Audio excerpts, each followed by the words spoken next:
Mateus capítulo 5, verso 17, o Senhor Jesus diz assim: não pensem que vim revogar a lei ou os profetas.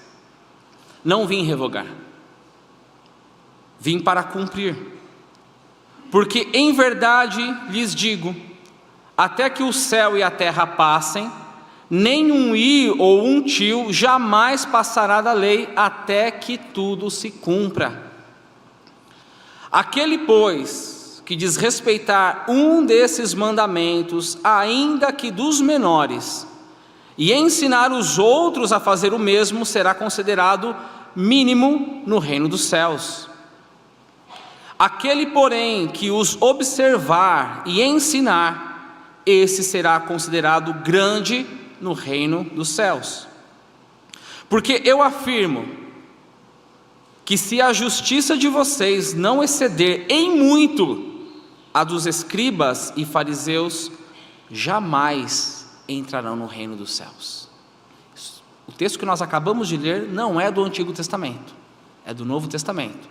São palavras do Senhor Jesus. Vamos orar? Senhor, nosso Deus, fale conosco, ó Deus, pela palavra nessa manhã. A despeito das nossas limitações, a despeito da minha limitação em transmitir a mensagem, a despeito dos nossos corações duros, ó Deus, que o Senhor fale conosco, que o Senhor nos ensine pela Tua palavra, ilumine essa palavra em nosso coração, ajuda-nos, ó Deus, a aplicá-la no nosso dia a dia, em nome do Teu Filho Jesus, amém.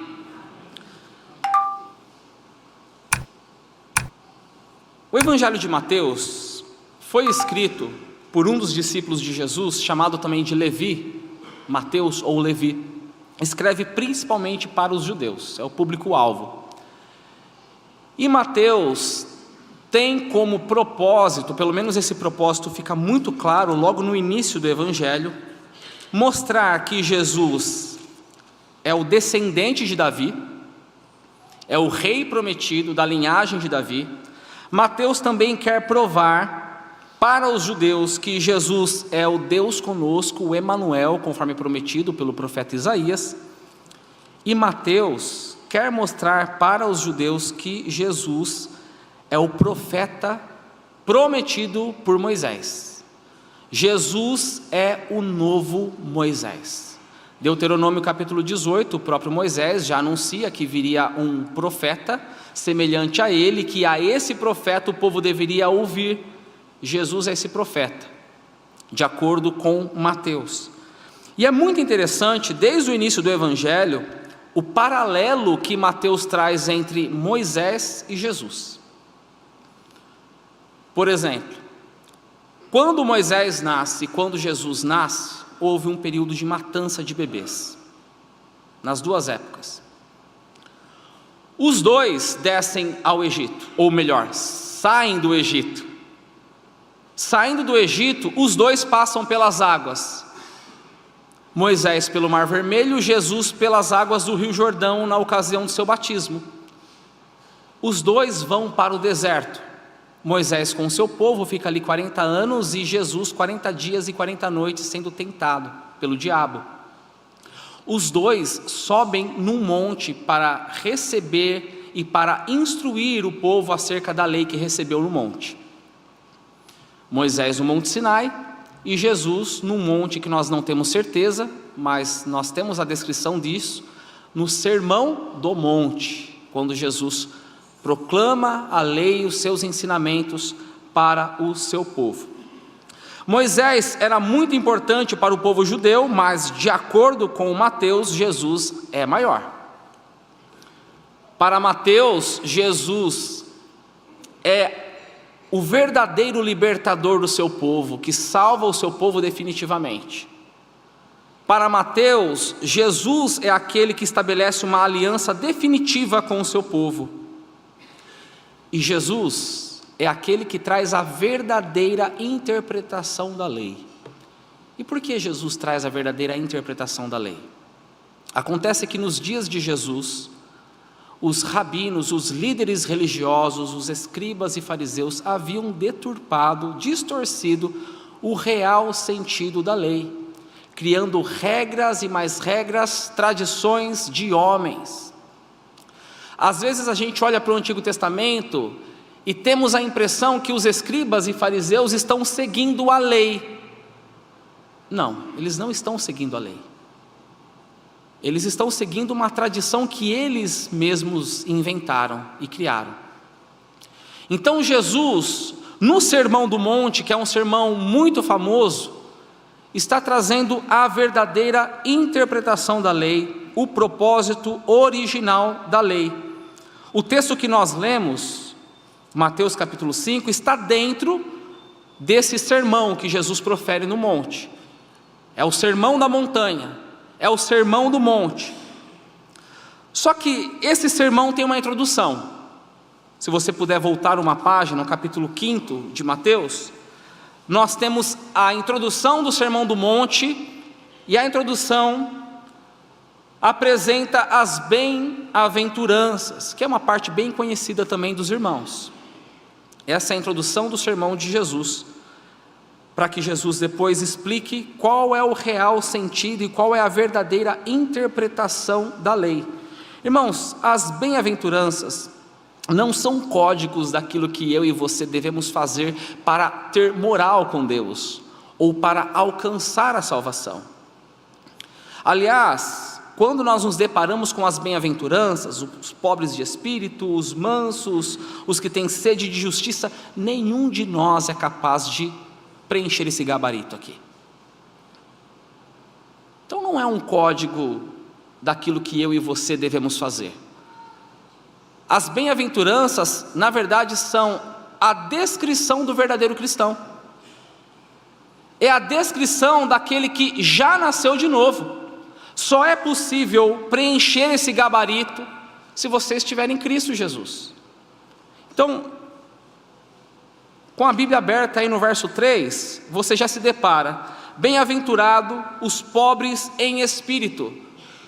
Jesus está descrevendo o verdadeiro cristão. Quando a pessoa é alcançada pelo Espírito Santo, ela percebe já a pobreza em si. A sua pobreza espiritual é que ela não tem nada para oferecer diante de Deus. Então o que ela faz? Verso 4, ela chora diante de Deus. Ela chora por causa dos seus pecados. E porque essa pessoa sabe que não tem direitos diante de Deus, ela não pode exigir nada diante dele, essas pessoas são mansas diante dele, verso 5. E por reconhecer o seu pecado, essas pessoas têm cada vez mais fome e sede de justiça, verso 6. E agora, porque receberam a misericórdia, eles aprendem a ser misericordiosos, o verso 7. E na sua santificação buscam cada vez mais ser limpos de coração. E ao vivenciarem toda essa experiência, eles querem também promover a paz, e por isso, como diz o verso 9, eles são chamados de pacificadores. Nós percebemos que em cada bem-aventurança há uma promessa. Bem-aventurados os pobres em espírito, porque deles é o reino dos céus. Bem-aventurados que choram, porque eles serão consolados. Todas as bem-aventuranças traz consigo ainda uma bênção, mais uma promessa.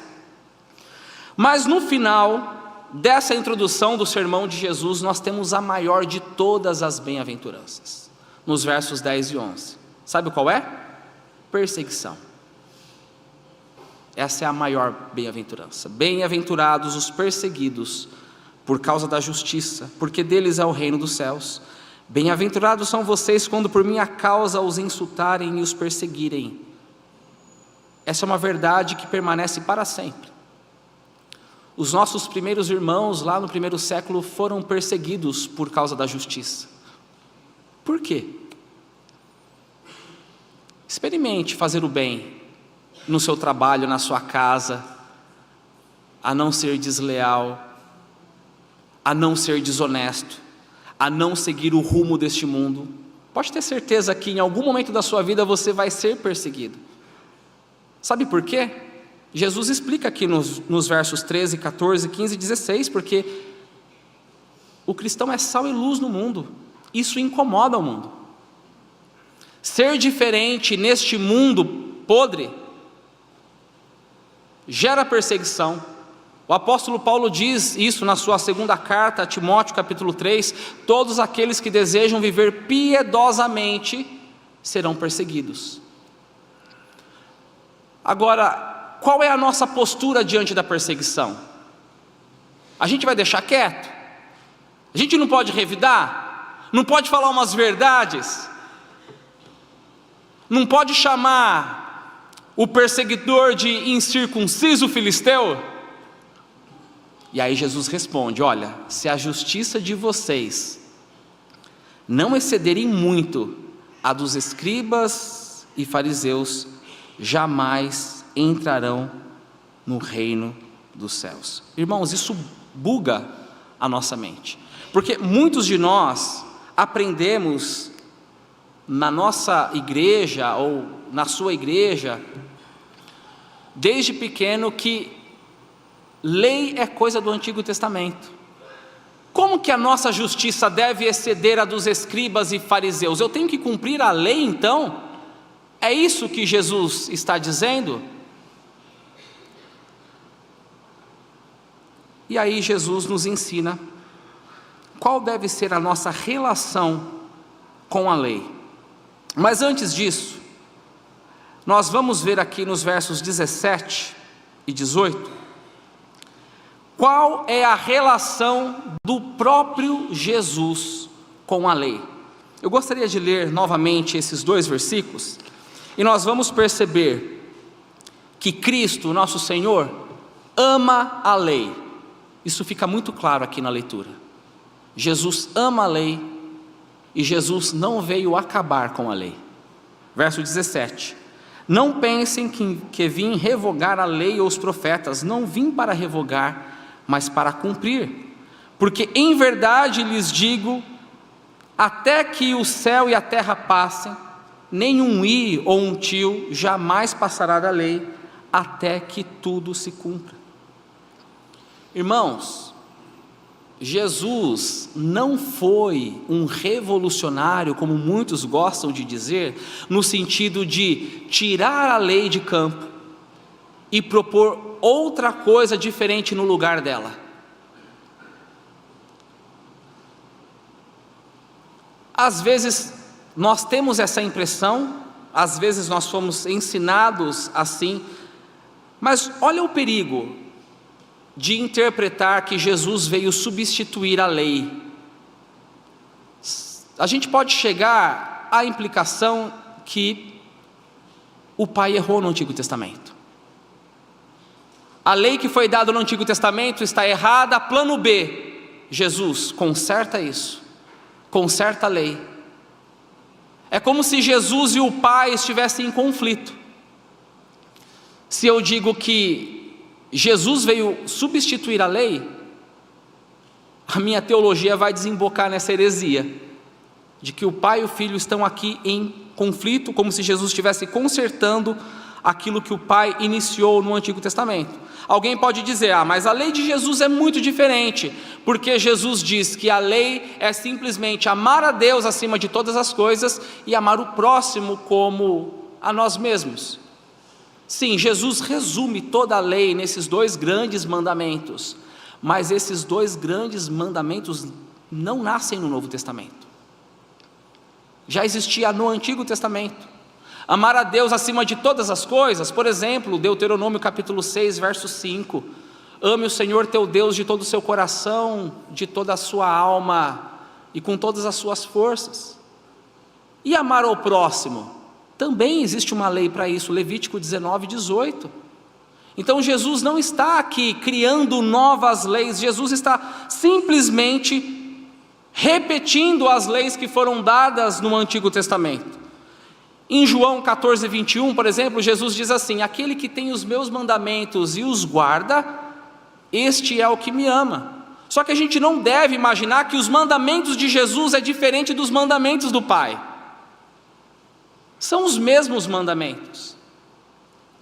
Então, meus irmãos, o que Jesus está fazendo aqui no Sermão do Monte o capítulo 5, 6 e 7 do Evangelho de Mateus, não é corrigir a lei, é corrigir a interpretação equivocada dos escribas e fariseus. Jesus está resgatando o verdadeiro sentido da lei. Por exemplo, nós vamos dar um passeio panorâmico aqui no capítulo 5. Logo depois do texto que nós acabamos de ler, no verso 20, Jesus diz assim, o verso 21, ensino a respeito da ira. Vocês ouviram o que foi dito aos antigos, não mate. Parafraseando o que Jesus está dizendo aqui, olha, vocês têm a lei que foi dada por Moisés, mas os líderes de vocês, os rabinos, os escribas, eles reduziram essa lei a uma ação exterior. Deixa eu resgatar para vocês o verdadeiro sentido dessa lei. A lei se cumpre no coração. Quando você olha para alguém e você tem a intenção de esganá-lo, de pegá-lo pelo pescoço, você já está transgredindo a lei. Essa era a intenção do Senhor lá no Monte Sinai. A lei deve partir do coração, não é apenas algo externo que você cumpre para adquirir moral, como se isso fosse possível, inclusive. Jesus traz o verdadeiro significado da lei. Depois, no verso 27, a respeito do adultério, olha, vocês ouviram que adultério se resume ao ato externo. Não. A partir do momento em que você olha para alguém com um olhar impuro, você já está violando a lei. E Jesus está aqui corrigindo essa interpretação. A respeito do divórcio, na época de Jesus, alguns mestres, eles criaram várias alternativas para que você pudesse dar a carta de repúdio. E Jesus está corrigindo, falou, não. Para começar, o divórcio foi dado por conta da dureza de coração de vocês. Mas a gente não dá a carta de divórcio assim, à toa. Jesus corrige a interpretação deles. Depois, no verso 33, Jesus também está corrigindo, dizendo, olha, vocês estão chegando ao ponto de levar o nome de Deus em vão nos juramentos que vocês realizam. Está errado. E depois no verso 38, a respeito da vingança, é mais interessante ainda, porque esse texto mostra o quanto aqueles mestres haviam deturpado a lei de Moisés. Verso 38 diz assim, vocês ouviram o que foi dito, 2 pontos, olho por olho, dente por dente. Irmãos, eles estavam usando uma lei que deveria ser aplicada no âmbito social, civil, e usando essa lei para vingança pessoal. E Jesus corrige isso também. E depois no verso 43, vocês ouviram o que foi dito, 2 pontos, ame o seu próximo e odeie o seu inimigo. Aí o desavisado vai olhar esse texto e dizer, olha, está vendo? Jesus está corrigindo aquilo que estava escrito no Antigo Testamento. Não, porque na primeira parte nós lemos, vocês ouviram o que foi dito, ame o seu próximo, ok, isso consta na lei, Levítico 19, 18, odeie o seu inimigo. Sabe onde isso está escrito no Antigo Testamento? Em nenhum lugar. Em nenhum lugar a lei ordena a odiar os inimigos. Isso mostra o quanto esses mestres haviam deturpado a lei de Moisés. É verdade que nós temos sim algumas passagens, por exemplo no Salmo 139, quando o salmista diz, odeio aqueles que te odeiam, mas isso não é uma lei. O salmista ali está simplesmente abrindo o seu coração diante de Deus. Aliás, Provérbios 25, a palavra de Deus ainda diz, se o teu inimigo tiver fome, dele de comer, se ele tiver sede, dele de beber, porque assim amontoarás brasas vivas sobre a cabeça dele. A lei nunca nos ordenou no Antigo Testamento a odiar os inimigos. Então, irmãos, fica muito claro para a gente que Jesus não está corrigindo a lei. Jesus está resgatando aqui o verdadeiro sentido dela. Para aqueles mestres de Israel, a lei era um peso, era um fardo. Era uma lista de ordenança que você cumpria para ter moral na sociedade e também diante de Deus, como se isso fosse possível. Eu me lembro que uma vez tive a oportunidade de conversar com 3 jovens judeus ortodoxos que estavam estudando para o rabinato. Eles estudavam na França, estavam de férias, e eles estavam com aqueles chapéus, sobretudo preto, aquela barba comprida, e eu caí na besteira de dizer assim: olha, eu admiro muito da cultura judaica, muito interessante, eu como cristão. E aí um deles bate nas minhas costas dizendo assim: olha, agradeça a Deus por não ter nascido judeu.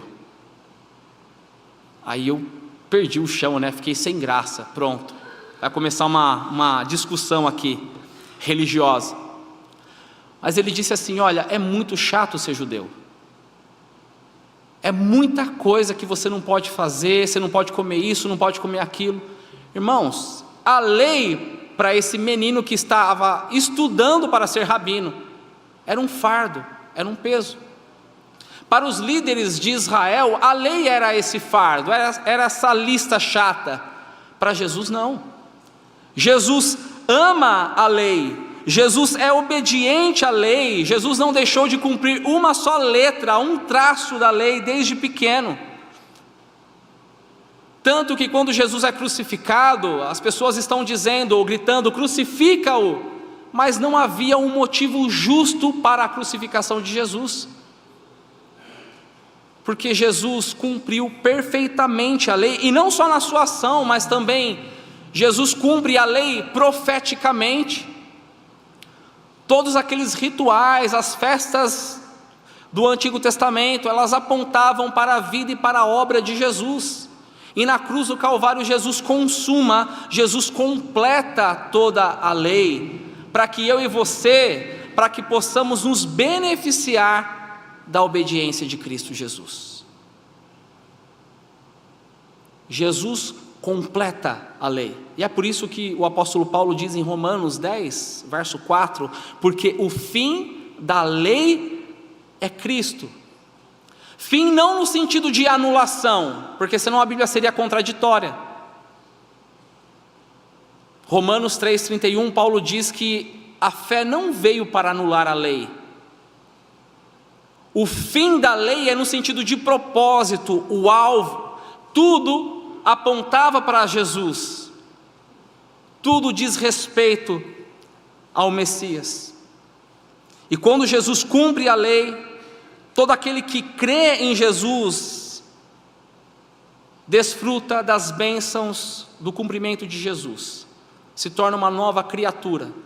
Ainda voltando em Romanos 10,4, o apóstolo Paulo diz: porque o fim da lei é Cristo, para a justiça de todo aquele que crê.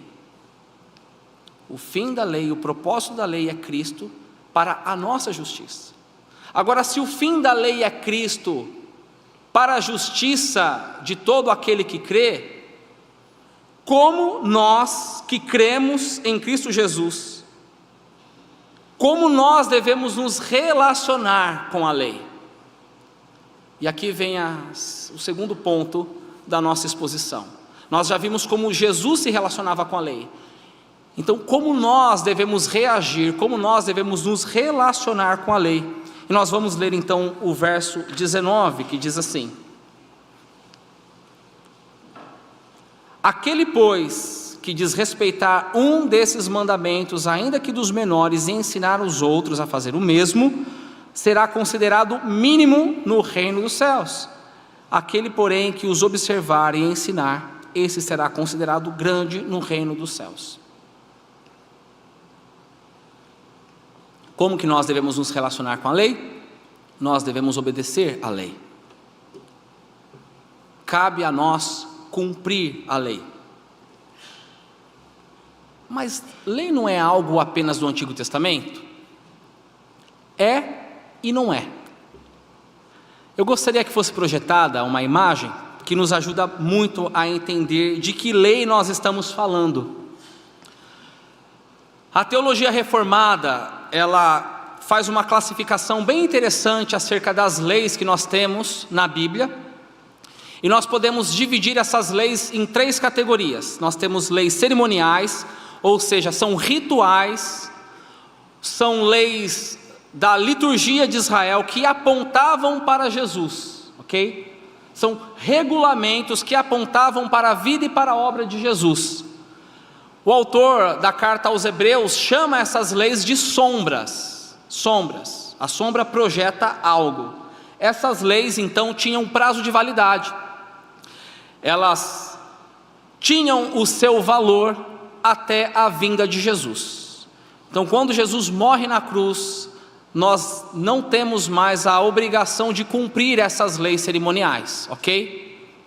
Então, esse tipo de lei ficou no Antigo Testamento. Aí nós temos também a lei civil, é o regulamento de como Israel deveria funcionar no Antigo Testamento como igreja/Estado. No Antigo Testamento a igreja era igreja-Estado, no Novo Testamento não mais. Então, naquela época, você tinha a aplicação dessas leis. Por exemplo, apedrejar alguém pego em adultério. Não se aplica mais aos nossos dias. Nós não vivemos mais na condição igreja/Estado. Isso foi uma tentativa, inclusive, da igreja num período da época, num período medieval, mas a reforma protestante veio contra essa ideia também. Ok? Nós não estamos mais nessa situação. Então, a lei civil não se aplica mais também aos nossos dias. E aí nós temos a lei moral de Deus. Calvino diz que a lei moral é muito diferente da lei cerimonial e da lei civil, porque a lei cerimonial e a lei civil foram dadas apenas para reparar o pecado. Mas a lei moral expressa o caráter de Deus, a vontade dele para o seu povo. Então a lei moral permanece para sempre. A lei moral já existia antes da queda e a lei moral existe hoje. E quais são as leis morais? Quando você vai para Êxodo capítulo 20, você tem os 10 mandamentos, ok? Os 10 mandamentos são o resumo da lei moral de Deus. Isso significa, meus irmãos, que a lei moral de Deus, os 10 mandamentos, estão valendo no Novo Testamento. Como que a gente tem certeza disso? Gostaria que fosse projetada a outra tela? Existe uma regra muito interessante na interpretação bíblica, que é a seguinte: tudo aquilo que o Novo Testamento não anula do Antigo Testamento permanece. Aquilo que o Novo Testamento anula, acabou. A letra I está pequena, mas eu procurei colocar pelo menos uma referência bíblica do Novo Testamento, para mostrar aos irmãos que o Novo Testamento recomenda os 10 mandamentos para hoje. Em cada uma das leis, nós temos, seja nas cartas do apóstolo Paulo, seja num verso de Apocalipse, nós temos os 10 mandamentos sendo repetidos no Novo Testamento. É lógico que alguns perguntam, mas e a questão do dia do Senhor, o 4º mandamento?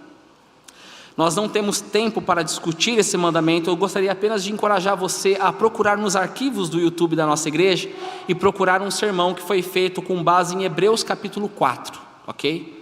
Aí você tem a resposta para essa pergunta. Mas todos os 10 mandamentos foram repetidos no Novo Testamento, foram recomendados no Novo Testamento. Irmãos, a maneira como nós reagimos à lei de Deus, a maneira como nós reagimos à lei moral de Deus, como por exemplo os 10 mandamentos, diz muito a respeito da nossa vida cristã. Se nós desprezamos os mandamentos, ainda que dos menores, e ensinamos os outros a fazer o mesmo, somos mínimo no reino de Deus. Mas se nós observamos os mandamentos, nós somos chamados de grandes no reino de Deus. Ok, mas eu não sou salvo pela graça? Sim, nós somos salvos pela graça. Então, por que cumprir a lei? Irmãos, primeiro, a gente não cumpre a lei para ter moral diante de Deus. A gente não cumpre a lei para alcançar a salvação. Aliás, se um dia você aprendeu que no Antigo Testamento as pessoas eram salvas por causa da lei, você aprendeu errado. O apóstolo Paulo deixa isso muito claro na carta aos Romanos. A lei nunca foi dada para salvar ninguém. Então, como cristão, eu cumpro a lei não para ser salvo, mas como resposta da graça de Deus. Se a graça de Deus de fato me alcançou, eu quero fazer a vontade dele. Se a graça de Deus me alcançou, eu quero amar o meu próximo como a mim mesmo. Eu quero seguir os mandamentos de Cristo. Até porque a lei revela o caráter e a vontade de Deus. Mas a lei também revela a nossa incapacidade de cumpri-la. Olha que problema a gente tem para resolver. Revela a vontade de Deus, permanece para hoje, mas eu e você não temos a mínima condição de cumprir a vontade de Deus, de obedecer à lei de Deus. Eu não consigo cumprir a lei porque o meu coração é inclinado para o mal, e as pessoas lá fora têm uma grande dificuldade de entender isso. Eu não sei se você já teve a oportunidade de evangelizar alguém, dizendo para essa pessoa: olha, você precisa se arrepender dos seus pecados, você está hoje na posição de inimigo de Deus, você é contra a lei de Deus. Muito provavelmente essa pessoa vai virar para você dizendo: olha, mas eu nunca fiz nada de mal para ninguém, eu nunca fiz nada de mal para Deus. Sabe como você resolve isso? Abre para ela Êxodo capítulo 20 e comece a ler os 10 mandamentos para ela. Você desconstrói a pessoa ali na hora. Aí você abre os 10 mandamentos e começa a dizer: então você nunca colocou nada acima de Deus no seu coração, em nenhum momento da sua vida. Você nunca desrespeitou ou desobedeceu os seus pais. Você nunca desejou aquilo que não é seu, mas que é do seu próximo. Nunca quis dar um safanão no seu irmão, nunca quis bater em alguém, matá-lo, esganá-lo. Não tem como. Irmãos, a lei nos humilha. A lei mostra que nós não temos a capacidade de preencher aqui esse gabarito. Você sabe do que eu estou falando, porque muito provavelmente em algum momento da sua vida você prometeu a Deus que não cometeria aquele pecado. Nunca mais, Senhor. Com a nossa própria força, isso é impossível. Impossível. E aí a gente tem esse problema, porque Jesus diz: olha, se a justiça de vocês não excederem muito a dos escribas e fariseus, vocês não podem entrar no reino de Deus. Espera aí, se eu comparar minha justiça com a do escriba, os judeus contaram no Antigo Testamento 613 leis, mandamentos. Se eu começar a ticar aquilo que eu consigo cumprir no dia e o judeu também, eu vou perder essa disputa. Como que a nossa justiça pode exceder a dos escribas e fariseus? Irmãos, essa é a pergunta que nos leva então à aplicação dessa manhã. Eu gostaria de compartilhar uma única lição, uma única aplicação para nós. À noite o pastor Davi trará outras aplicações, outras lições, mas agora na parte da manhã eu gostaria de fechar apenas com essa lição. E a lição é a seguinte: nós dependemos da justiça de Cristo. É a única solução para nós. Não tem outro caminho, não tem outra forma. Nós precisamos da justiça do Senhor Jesus. Deixa eu contar uma história para vocês. Aliás, é a nossa história.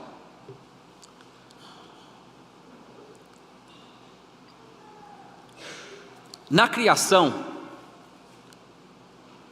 quando Deus cria todas as coisas, e também o homem e a mulher para que governassem a criação, a lei já existia.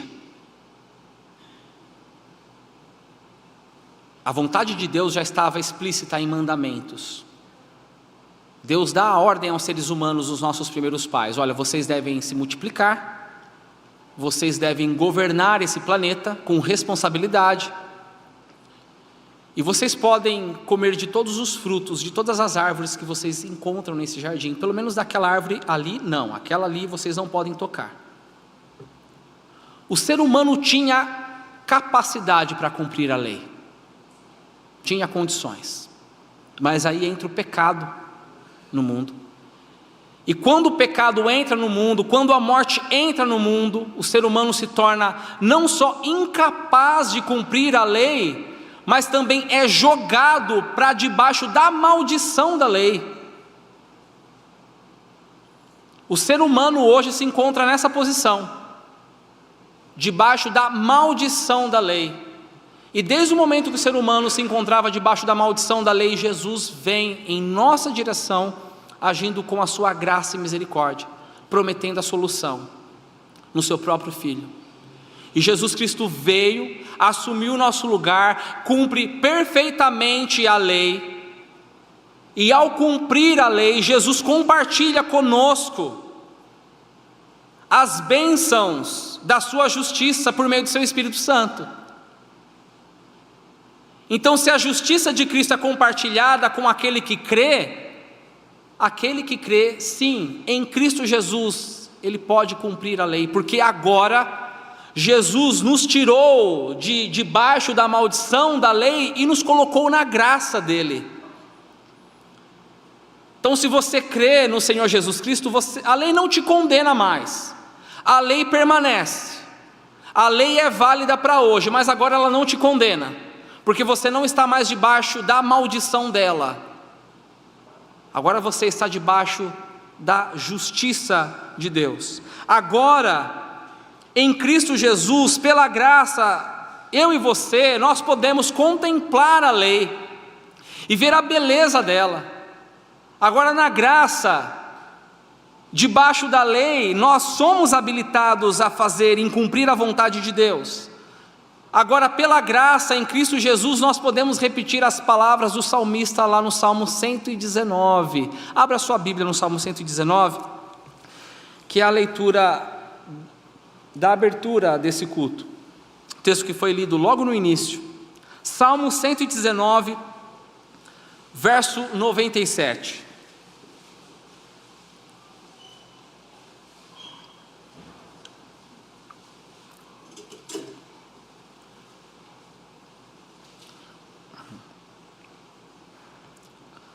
Pela graça de Deus, nós podemos dizer assim, meus irmãos: quanto amo a tua lei. A tua lei é a minha meditação todo dia. Nós podemos dizer, como o salmista diz aqui no verso 103, quão doces são as tuas palavras, os teus mandamentos ao meu paladar, mais que o mel à minha boca. Meus irmãos, por causa da graça de Deus, por causa de Cristo, nós podemos ainda repetir o que o salmista diz aqui no verso 104, por meio dos teus preceitos consigo entendimento. Como isso é precioso para nós.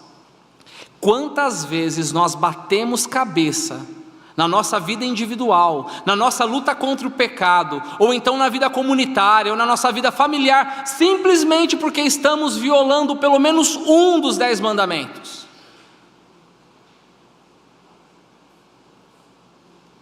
Por quê? Eu não consigo vencer essa área na minha vida, esse pecado na minha vida, porque a minha vida está emperrada. Pode ter certeza que algum dos mandamentos estão sendo violados. Êxodo capítulo 20, nós temos ali o padrão, a vontade de Deus. Aquilo que você está vivenciando hoje, pode ser porque Deus não tem sido o teu Deus de fato, você tem colocado outras coisas no lugar de Deus, outras coisas podem ter tomado o seu coração. Talvez, jovem, você esteja desonrando seus pais, e a palavra de Deus diz lá em Gálatas que de Deus não se zomba, tudo aquilo que a gente planta a gente colhe. Talvez você não esteja respeitando o seu corpo físico e não dando a ele o devido descanso, descumprindo a lei, aí uma hora a conta chega. Não há organismo que aguente ficar sem descansar, quebrando o mandamento do descanso. Talvez você esteja cobiçando aquilo que não é teu, aquilo que Deus não te prometeu. A gente bate cabeça, mas pela lei do Senhor, por meio dos preceitos do Senhor, nós conseguimos entendimento. Irmãos, nós temos diante de nós a responsabilidade de realizar boas obras, de fazer a vontade de Deus, mas a gente nunca vai conseguir. É só Cristo, por meio do seu Espírito Santo, que consegue imprimir a lei de Deus na nossa mente, escrevê-las no nosso coração.